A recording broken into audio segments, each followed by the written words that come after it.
tonight's Republican Candidate Forum. My name is Peter Linares. I am a member of the Bridgewater Republican Town Committee. I'm a resident here of Bridgewater and have been since 1997. I actually went to the Bridgewater State University where I met my wife, and we ended up settling here when we also have two children who are fully grown at this point. And I'm happy to present here tonight a few of our Republican candidates. We have Sandy Wright, Jay Mcmahon, and Rayla Campbell. We will interview each one of them. You'll learn more about them and what positions they're actually running for. But before I do that, I would like to say a few words regarding voting, because I'm also the Republican registrar at the town clerk's office. I have a very good view into what actually happens with voting, because I attend them and see what happens. So on Election Day, which is coming up on November 8th, I cannot express enough how important it is for all of you to come out and vote.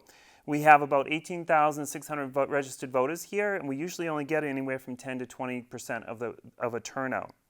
And speaking of voting, I wanted to share some numbers with you regarding our in-person versus the mail-in or early voting, they call it, ballots that occurred this past state election on September 6th. And I did receive most of this information from the town clerk's office. So the state primary, again, was on September 6, 2022, and there were 28 ballots that came in by mail that were received after the deadline, so they were not counted.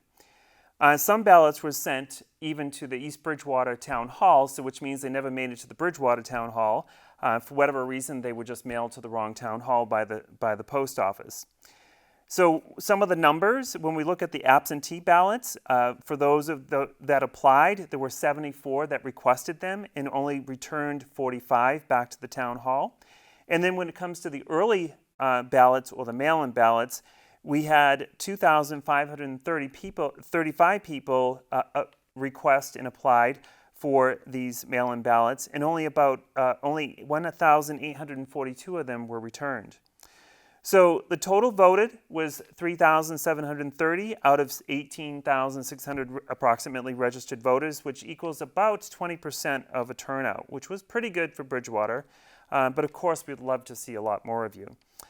So the absentee ballot number was 45. The early ballot or mail-in was 1842. The in-person was 1814 is the breakdown of the total 3730. And a couple of notes regarding the November 8th state elections. The deadline to drop off the state election and vote by mail ballots is on November 8th by 8 p.m., and those will be counted on that day. Otherwise, state election ballots that are mailed in must be postmarked by November 8th, 2022, but can be received via mail up until November 12th at 5 p.m. One final note on the mail-in ballots. Again, I was able to witness a lot of what goes on at the town clerk's office, as well as what happened at the voting polls themselves. So the mail-in ballots really create a ton of work for our town clerks, where some towns that I found out here in Massachusetts are unable to even handle the volume of paperwork that flows through their office.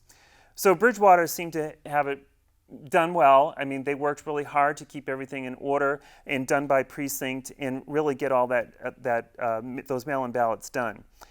But in addition to that, it not only costs a lot of time and labor, but it also costs the town taxpayers thousands of dollars, because we do have to purchase all that paperwork to mail back out to you, along with all the postage that goes along with that.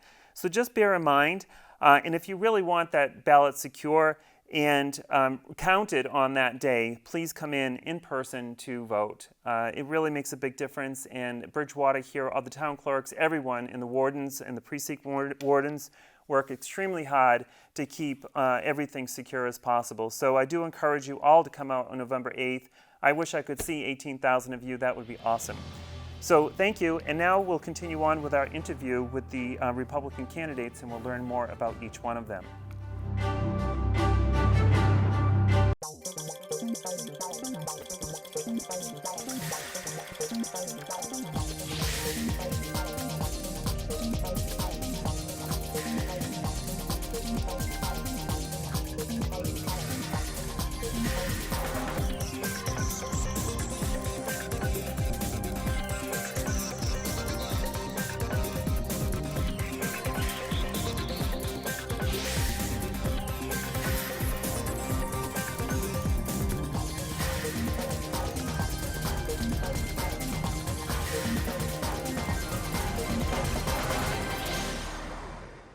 Hello, everyone, and welcome back. My name, again, is Peter Linares, and with me today I have Sandy Wright.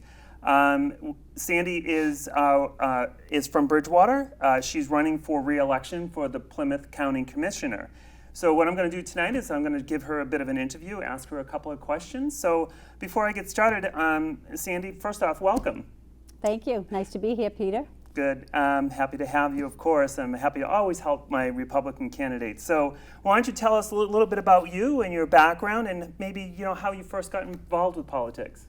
Sure. So back in about 2001, I thought it was time that I get out into the community, and I started giving back a little bit. So at that particular time, there was opening for a Board of Health seat.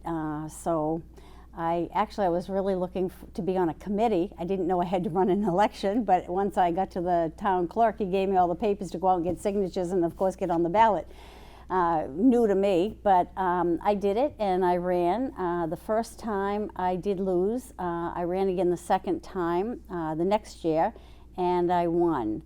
And I served on the Board of Health for 9 years, and then around my 9th year at the Board of Health, I was thinking about just advancing and going a little bit more into what I really was having a passion for and thought that I would like to do. So I noticed that there was an opening at Plymouth County as a county commissioner. So I went down, I got the papers, and I went out and I had to get 1,200 signatures, but I think to be on the ballot you had to get like 2,600. So I went out, we got the signatures, campaigned around the 26 towns in the city of Brockton, and in November I won that year.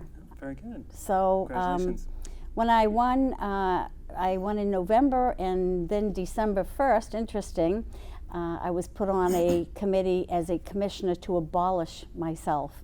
So I thought, this isn't going to work for me. I just ran a whole campaign. I got in, and now on the ballot that year was to abolish county government. So I had to be put on the committee because there had to be one commissioner. So I was on the committee to abolish myself. So interesting, but I knew at that time, when I really gave it a lot of thought of, I knew that there was a lot of problems in county government, and I knew that there were some things that could be fixed, and it was just really bad leadership at that particular time. So that's what made me run, is I knew I could fix it, and I wanted to go on and see what I could do for the county. All right, so in speaking about what you could do, so can you tell the public a little bit about what a county commissioner actually does for our county? Sure, we have several different things that we do. We run the Registry of Deeds, we oversee the Registry of Deeds, we oversee the courthouses. There's 3 of them. There's one in Brockton, one in Wareham, and one in Hingham. We also run the municipal health group for the towns.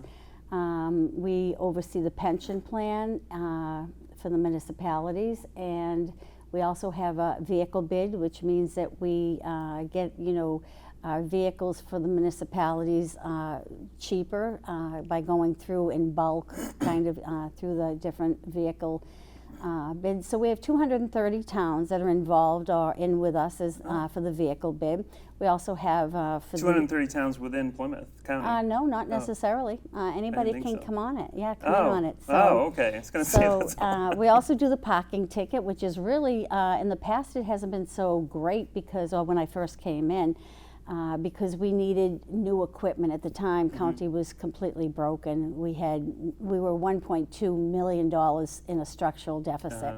So the parking tickets that we were doing had gone down and in numbers, and now we have bought all the equipment, and I think we're up to 36 or 42 towns that we've just recently brought in.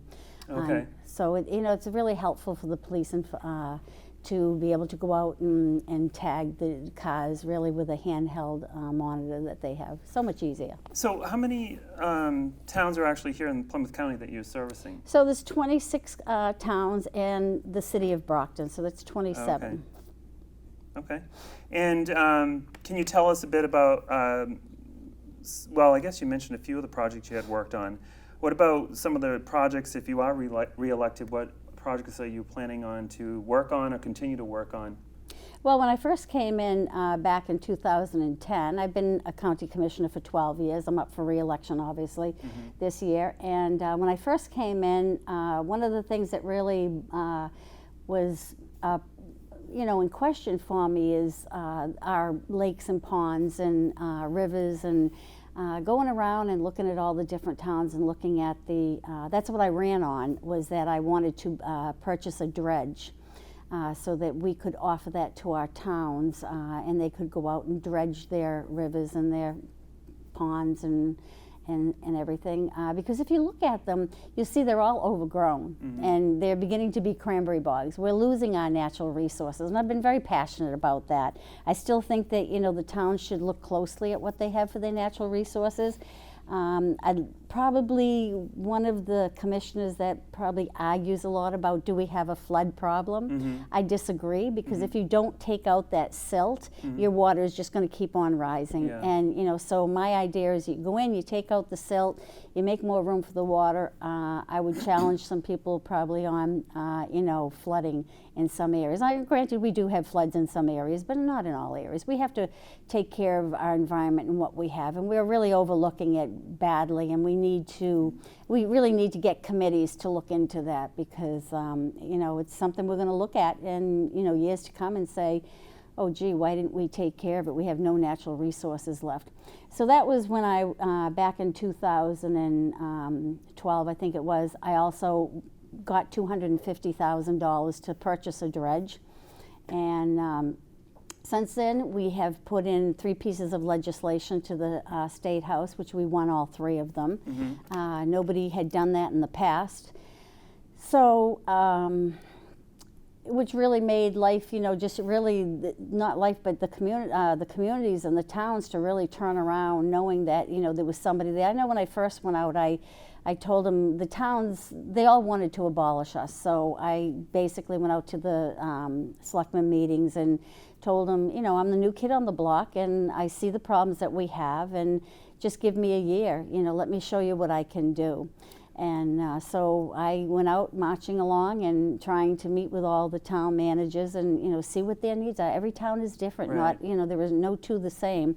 So, we found out what some of their needs were, and, we always talked about regionalization, which I think is, we're looking more and more into that, and I think the towns are finally looking into that also. Years ago they didn't want to think about, they didn't want to give up anything, but I think it's time. The towns are really having a huge load with, teachers, fire, police. Just that alone and their expenses, I think that there are some things that we could regionalize. So it's all about that communication with all the different towns and understanding what they need and probably how the commissioner can help. Is that Right, correct? exactly. Okay. So since then, most recently we just got the COVID Act, which it's called the CARES Act, but it's an acronym for COVID Aid, Relief, and Economic Security Act. And it was signed in by law in March of 2020, and we got $90 million. Every county was able to get this funding. Of course, Massachusetts is a different beast because we don't run county-wide, whereas all other states run county-wide. So we got the $90 million. It was not well received by really anybody. They didn't want the county to manage it and run it. They didn't have any faith in us, but we decided we're going to take the money and we're going to give it to our communities. And so when you say we decided, is what you decided within the Plymouth County as the commissioner? It was the 3 commissioners, and it was the treasurer, our treasurer, Tom O'Brien, who's really, he's very, very smart, and, he knows the numbers, he knows what we can do. He has a, great plan. And so we set forth, even all the slack that we took from so many towns and so many of the representatives, senators, at which now they have come along. They've seen the value of it going out into their towns. And it goes by the census in your town, depending on the population in your town is what you get. Plimpton isn't the same as Brockton or Bridgewater or any of the other towns. So it really goes according to the population. For instance, Brockton got $19 million for what they spent in COVID relief materials and things that they needed during that pandemic. So this was the lump sum that you received as the commissioner, and then they figured out by the census as to what was going to be distributed to the different towns? That's correct, okay, yes. So and what they had to do is, this was like a payback for what they purchased. I see. So I've taken a lot of slack. I think some of the all the commissioners have, and people have been asking me, who do you think is going to pay for this? And I simply tell them, your towns did not have a line item for, like Bridgewater, $4 million, Brockton, $19 million, and Marshfield, I think they got $6 million. I don't have all the accurate numbers on me right now because it's 26 towns. So if they didn't have a line item on their cash flow or their sheets, where do you think that this money would come up from? If we weren't there to reimburse them that money, and they had to spend, like Bridgewater, $4 million, where do you think that money would come from? Probably try to get it from the governor or the State House. Yeah, probably from the taxpayers. Yes. So we don't like to say that. Right. But anyways, thankfully that was great. We were able to take the money, and I'm really proud to say that we gave $87 million to our communities. We also spent $2.5 million for our test kits, which we gave out to all of our communities. They, again, some of them got, hundreds, and some of them just got, a few, depending, again, how many that they needed for their communities. So, that was a great thing that we did, and there isn't one town that I can tell you that hasn't been just overwhelmed with the joy of how much money we've given out to them and reimbursing them for that money. Today I was at 9 o'clock this morning, I was at Toby Hospital. After spending all of that money, we still had $3 million left over. And so we decided that whatever money we had, we were not going to send any of it to the state. Oh. So the $3 million that we had left over, we went to, there was Toby Hospital, Jordan Hospital, and Brockton Hospital, that we divided it equally among the nonprofit hospitals. And we presented a check to Toby Hospital for $1,006,207.22. To all three hospitals. So we were there at 9 o'clock in the morning. We were received well by Toby Hospital. Then we went to Plymouth at 10 o'clock this morning and gave them their check, and then Brockton Hospital. The hospitals, we haven't really thought about it. Well, we should have, because during the COVID, they've been down on help and, just stressed out with all that they had to go through. Their staffing is down. This year is going to be a lot tougher for them. So it was really nice that we could help them with that money. All right. Well, it sounds like, Sandy, that you're really standing up for our towns here in the county. I think I appreciate that. I'm sure many others were, especially when we've got money coming in from the government, and how are we going to spend it? And when we have people like you on the commissioner board helping out the county and making sure that money gets to where it needs to go, I think that's awesome. Yeah. Do you have any final words you'd like to share with the audience? Yeah, I'm going to be very brief in what I said prior to this. I think I've demonstrated good leadership, courage to take on what I've taken on in a broken system, and I just brought common sense to the environment, and that's really all it takes. Wow. Well, thanks again, Sandy. I appreciate you coming in tonight. I can see, as our current commissioner, you've done quite a bit for us, and hopefully with the re-election you will continue to do so. So I greatly appreciate all the work you've done for our county and helping our hospitals and the residents, of course. So thanks again. Thanks for coming. Thank you.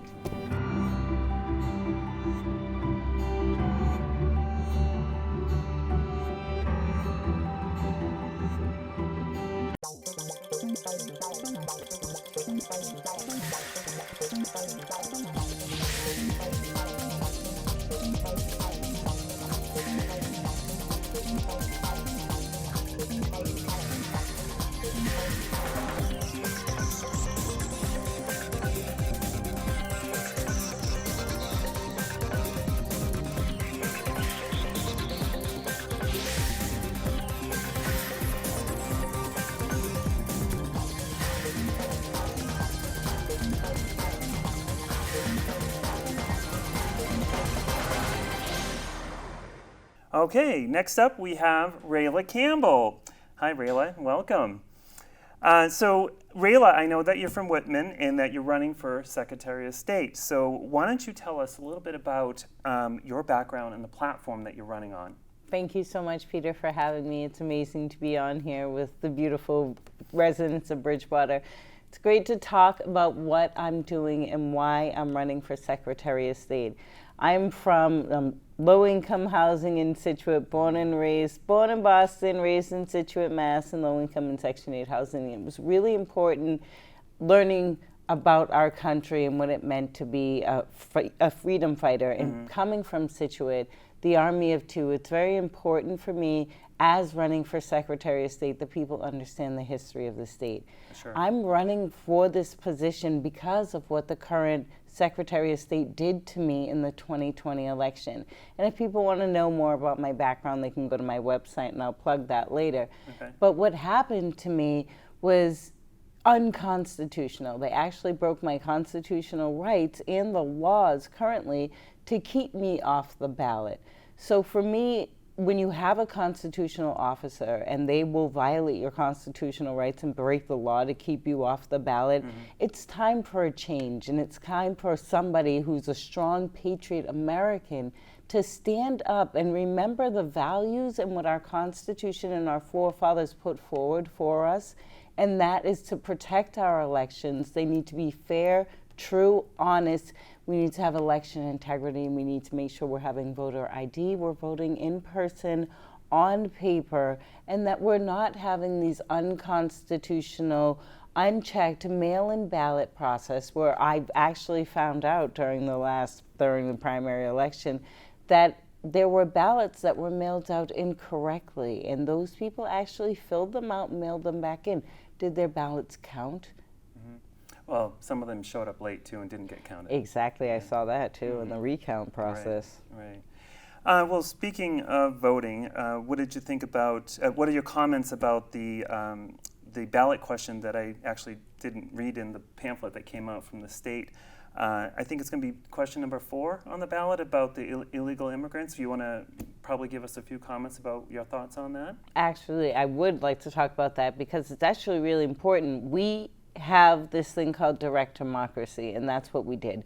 We went forth, we collected signatures in order to get a question on the ballot that overturns a law that they passed without reaching out to the people. So the law is to allow illegal immigrants the right to get driver's license, which automatically registers them to vote.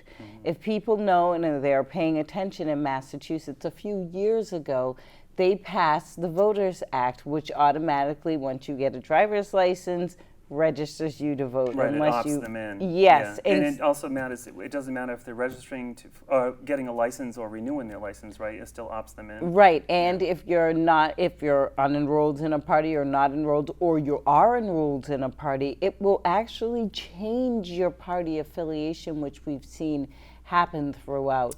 So this question, we went out throughout the summer and we collected signatures, over 100,000 signatures, in order to get this question on the ballot for the people to decide. Right. Which is really important because it is we the people who decide what the laws are in this state. And we don't want elected officials telling us, in which we had a standing state senator protesting me and trying to interfere, which is a civil rights violation, with us collecting signatures. And his words were, well, if it gets on the ballot, the voters will overturn the law that he worked so hard for. Well, yes, because this is what the voters want. Yeah. You're supposed to be representing the people, and I think it's really important that people know. So when we get a pamphlet that is supposed to have a list of all of the questions that are on the election that are coming up in November. So you can actually read it all. So you can read it, understand it, and it's a lot. Sometimes it's a lot of word salad, vote yes when it really means no. And our question is missing, and they say, well, we ran out of paper. Well, did you notice that the last 2 pages were blank? So there was room on there for them to add this question, but they did not. And in 2018, the current Secretary of State did the same thing when his other Republican challenger had a ballot question that they got onto the ballot, and again, he kept it off of the pamphlet that we get out, the voter information, and you wonder why he just does this to Republicans. But at that time, it was filed that he did violate ethics. It was an ethics violation. Oh, okay. But Maura Healey is in charge. She's the Attorney General. Right. So what'd she do? She gave him a slap on the wrist. This is why we need change. This is why we need accountability. This is why we need real leaders that will not violate our rights and our Constitution. Okay, I thank you for that recap on that, but this actually leads us into my next question about what changes, maybe some of your hot topics that you have in mind when you do get to office. Yes, so definitely I want to make sure that we have voter ID. We have an ID right now. When we went during this primary process, I can't believe how amazing it was to see the new machines that they have, that you have the scan code underneath, this barcode. That's for your ID. Mm-hmm. So people need to get used to showing their ID, because if you can scan it right there and it pops it up and there's your picture, that's you, this is your ID, here's your voter ID number as well. There's no problem with having an ID. It's all in the database. It's all in the database. Mm-hmm. But they want to label it as that it's being racist to African Americans. They told us asking for an ID, that's racist, it's discrimination. Mm-hmm. But they want to give it to illegals for free. Like, we're not stupid. Just stop playing games. We all have IDs. We're not dumb. Mm-hmm. We're very capable of going to the polling station and casting our ballots. So I want to make sure that everybody's voice is heard and that we're reaching out to the people. The reason why the polls are empty and the reason why people aren't going is because they don't believe in the leaders that are out there, and they don't have somebody that they want to truly go and get behind. That's a sign of voter suppression. Either that, and they also don't know who's running, who's on the ballot. Right, you got to get more information out there. Got to like get I'm more trying information. To do here tonight. Exactly, and that's what we're here to do, is make sure that the voters know.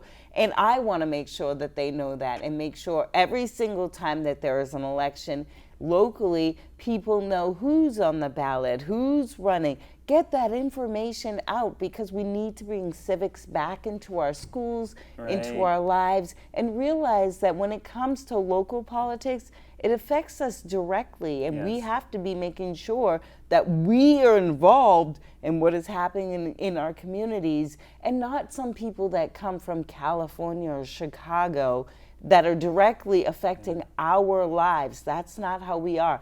We're where liberty and freedom have begun, where it all started right here. Yeah. So we got to remember what our Constitution and what the Mayflower Compact stated, and bring back the glory to this country that Massachusetts once. So that sounds like that's one of your major goals, to help bring all that back here in Massachusetts. Absolutely. All right, I love it, Rayla, I love it. So why don't you, to sort of end this, well, we've got a few more minutes here. Is there any other hot topics before I move on to the next question about why people should vote for you? Well, I just want to make sure that people are tuned in to what's going on. Okay. This now is about our children, it's about our future. For sure, yeah. And a lot of people don't understand what the Secretary of State actually does. Mm-hmm. They think it's just overseeing of elections.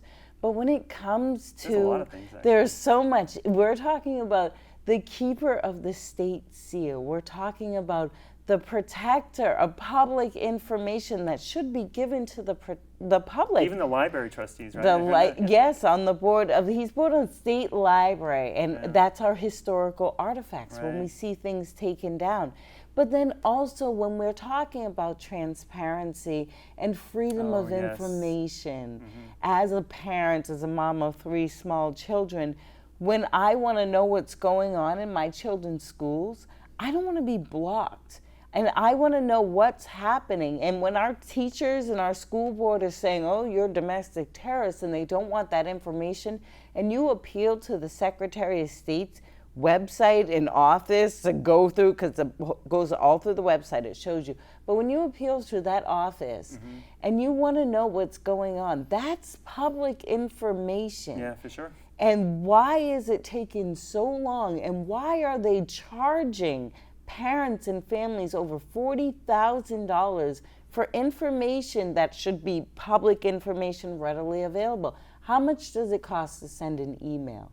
Right. Oh, so you're saying they're charging for the information to begin with? Yes. Oh my God. Oh. And it's freedom of information. Yes. And there is a limit if they can that they can charge if it's sent by mail. But again, everything now can be sent digitally. Yeah, right. So how much does it cost to send an email? A couple of keystrokes and you're done with it, Yes. right? Yeah. So we've just got to make sure we're protecting our families, our rights. People know their rights, and that they know that they can stand up and they'll have a Secretary of State that will protect them, stand beside them, protect our consumers, protect our investors, protect our small businesses. Oh, for sure, yeah. And not be raising fees and giving themselves a raise while Massachusetts was losing businesses and shut down for 2 years. Sure. Yeah, that was a very difficult time for many people here. Yeah, it was. So, in the last few minutes that we have here, well, you've actually talked a lot about why we should vote for you, which I think is great. I mean, you gave us a lot of good reasons. So I guess, yeah, I'm sure, like, how can people find more information about you to help support you? If you'd like, and give us some final words before we let you go. Absolutely. People can follow me on Facebook at Rayla Campbell for Massachusetts. They can also go to my website. It's raylaforma.com.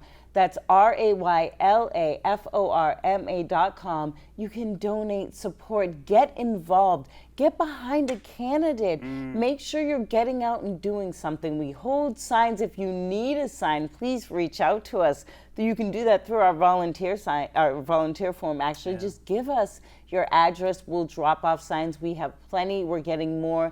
It's about name recognition, because this, as we're doing local television, that's our way of advertising, because we don't have the big media and that money behind us. So this way, it's about word of mouth, and it's how we're going to get to the people, and also putting up signs and making sure that people know you're not afraid, and you're going to stand up and you're going to fight for your country. That's what we're doing. Yeah, I want to put a plug in to also, come to your local town Republican town committee, because we also help all of the candidates, in case you weren't aware of that. Yes, you Just do. like I'm doing here tonight with Rayla. So any final words before I let you go? I just want to say thank you so much for having me on here. And yes, people can follow me on Facebook. Again, it's raylaforma.com. And then you can also follow me on Facebook, Rayla Campbell for Massachusetts. And tune in every Thursday from 9 to 11 on WSMN, that I also stream live through my Facebook page. I have a radio show which I talk about hot topics. Yeah, it's very good. It's very important. Yeah, it's enjoyable too. Yeah, and we got to keep that up. And even if you are just listening or tuning in, chiming in. Thank you so much. You're welcome. It's an honor and a pleasure. Yes, Peter. awesome, Rayla. Thank you for coming. You're welcome. All right.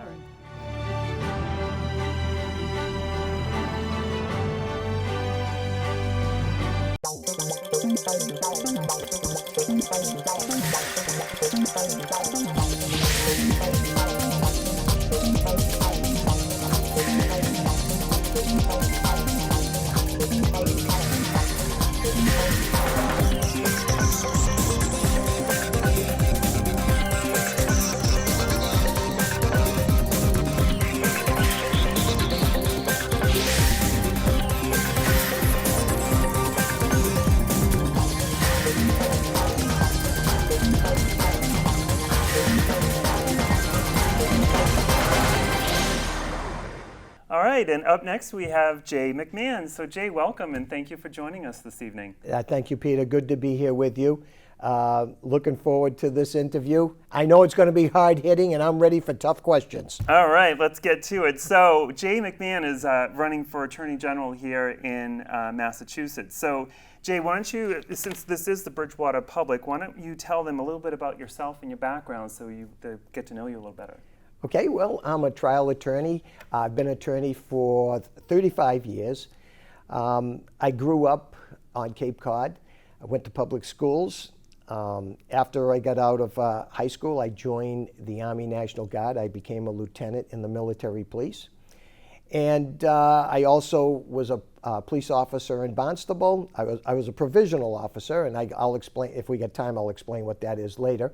And I also worked on the Barnstable County Sheriff's Office. So I've got a law enforcement background. I also worked as in commercial lending for Cape Cod Bank and Trust.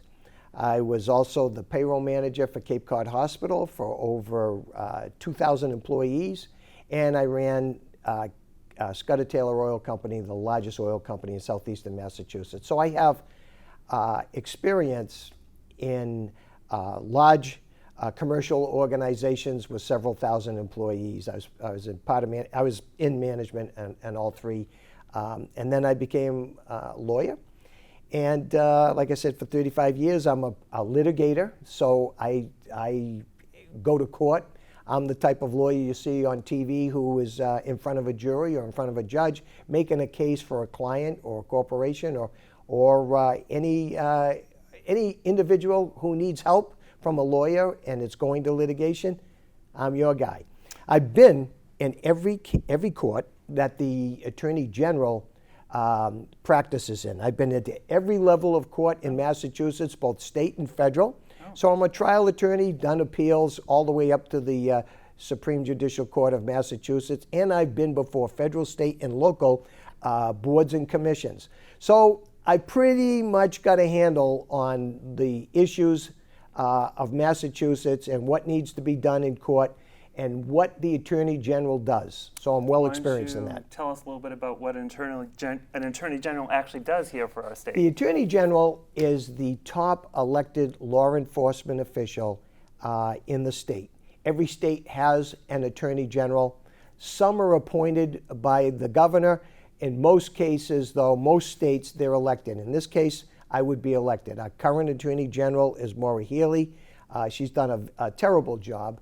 She's leaving, though, and vacating the seat, and she's running for governor. And the matchup will be her, Jeff Deal against her. So the governor's seat's an open seat. The Attorney General's seat's an open seat. And a lot of people ask me, well, what are you going to do any different than what Maura Healey has done? One of my questions. That was your question. So let's listen to that. Okay. Well, I'll tell you what.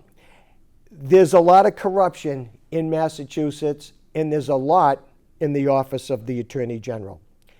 There was an inquest done because of some drug scandals in the state lab, both the eastern part, if you might remember the name Annie Dukin, and also in the western lab, which is in Amherst. You might have heard the name Sonia Farak. Those people tainted evidence that was used in court. And as a result of that, the Attorney General's office under Maura Healey tried to cover that up, and it got exposed. And Judge Richard Carey from the Superior Court in Springfield held a 6-day hearing, and he made findings after that hearing, and this is what he said about the Attorney General's office and the people who were working there on those cases at that time. They engaged in egregious prosecutorial misconduct. They committed fraud upon the court. They lack moral compass. Their conduct was reprehensible and magnified by the fact that it was not limited to an isolated incident, but rather to a series of calculated misrepresentations. The ramifications from their misconduct are nothing short of systemic. Basically, he's saying the whole system and the whole office is corrupt from front to back, top to bottom. And Maura Healey tried to fight that.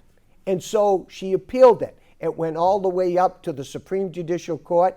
And Peter, they affirmed it. They said everything this judge said was true.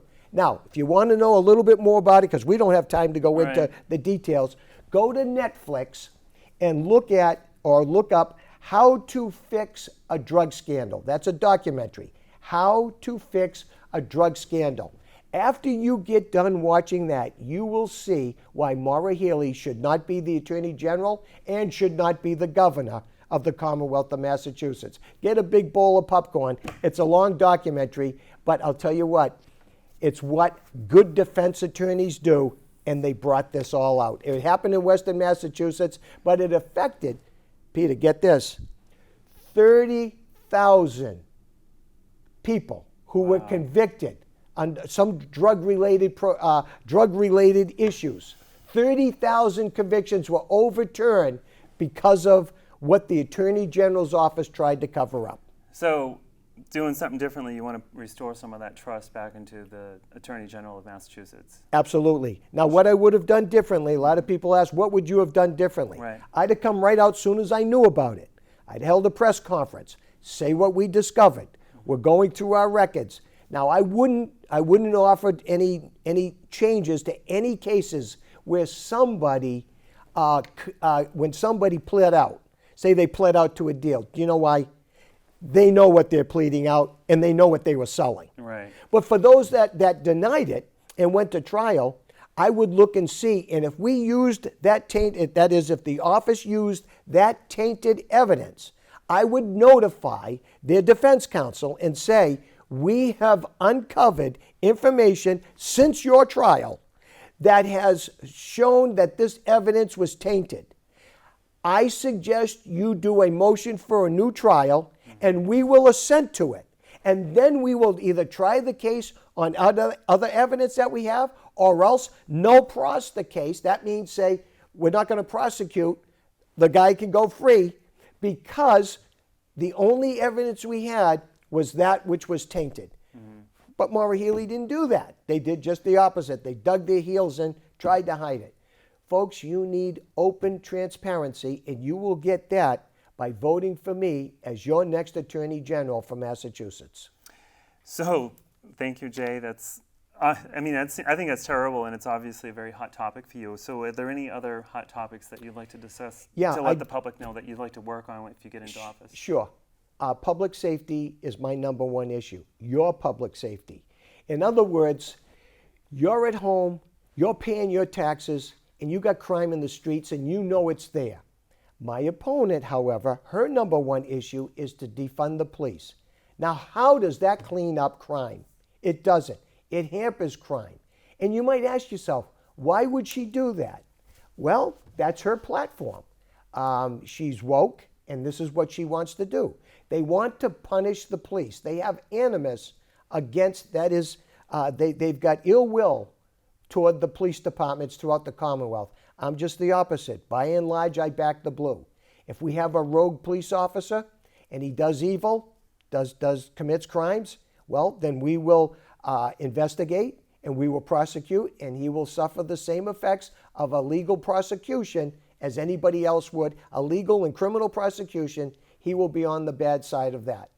On the other hand, police officers, by and large, are heroes. They protect us. I don't want to punish them. I don't want to defund them. I want to encourage them.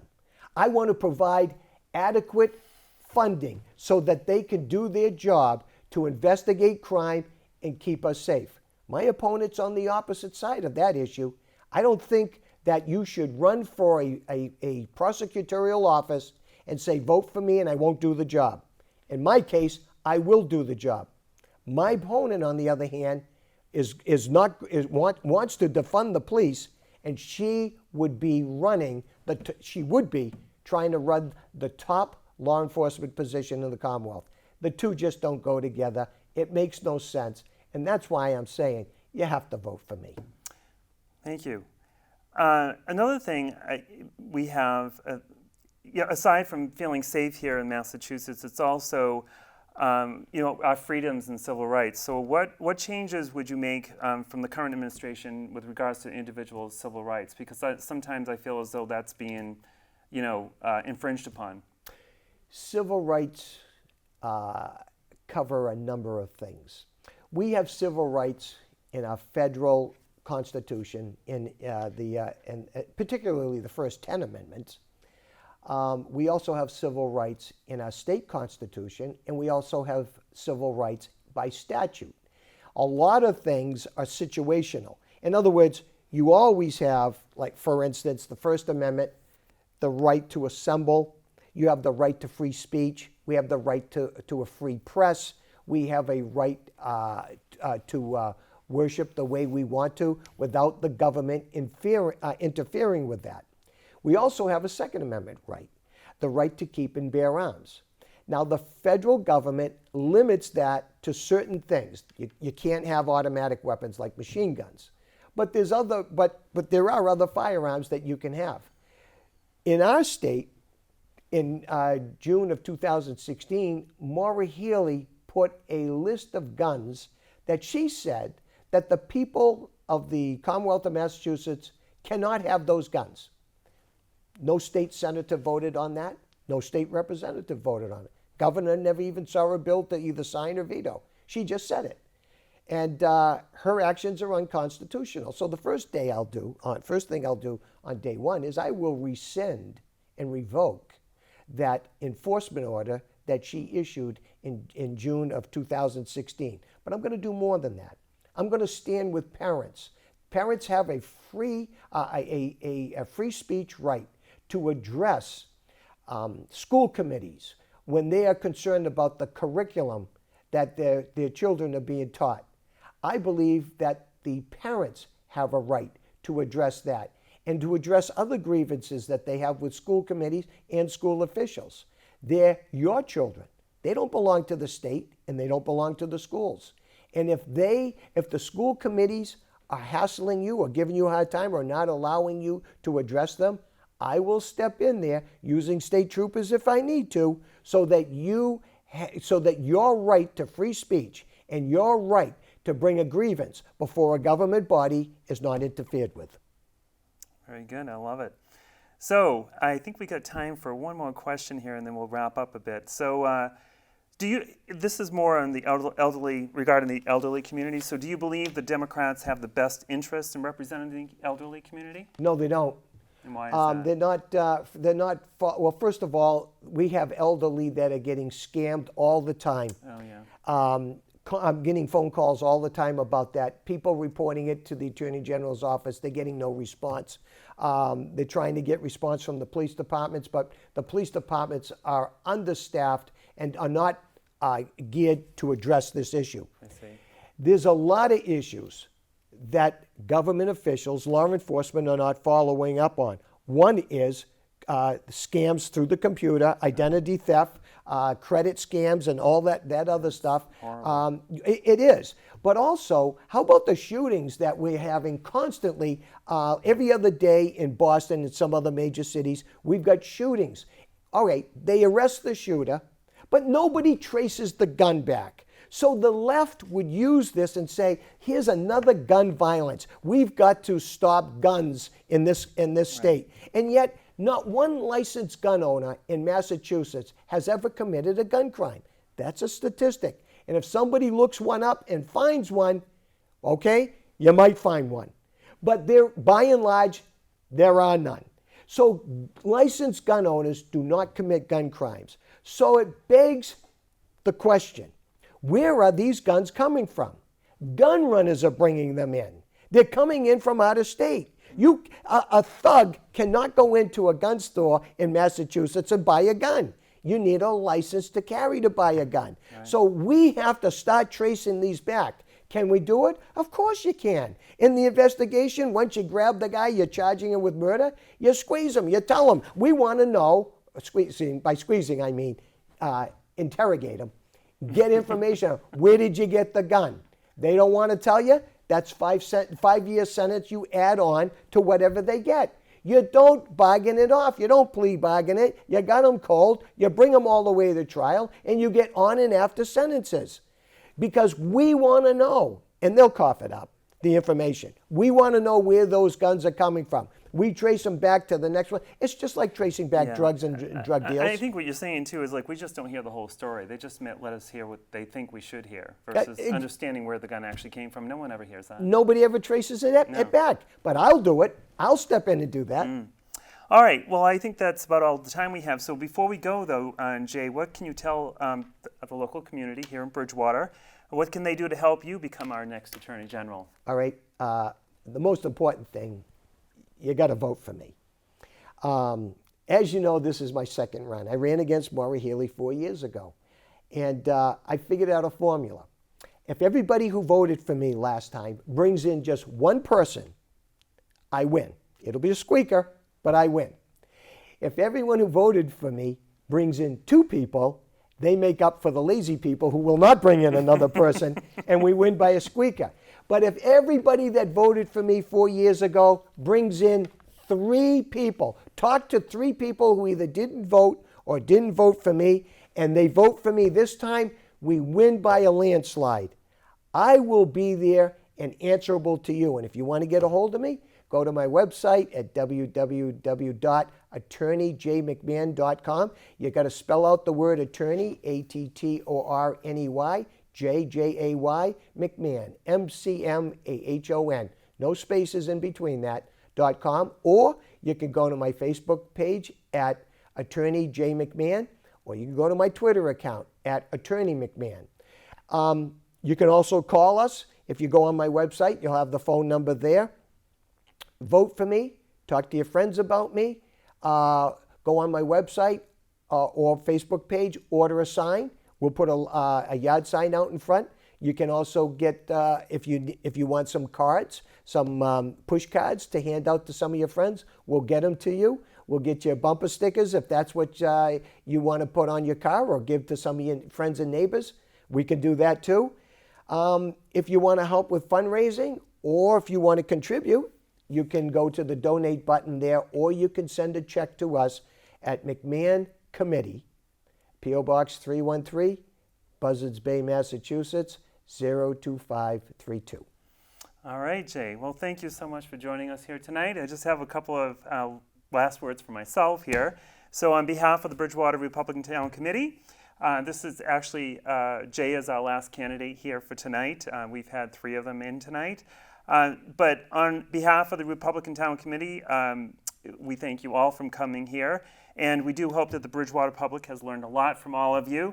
And we do hope that they all support you come Election Day on November 8th. So remember what I said at the beginning. I want all of you to get out there and vote on November 8th. I would love to see you. I am one of the town registrars. I am there all day helping out. So I would love to see all of Bridgewater show up. So thank you. Thank you, Peter. All right.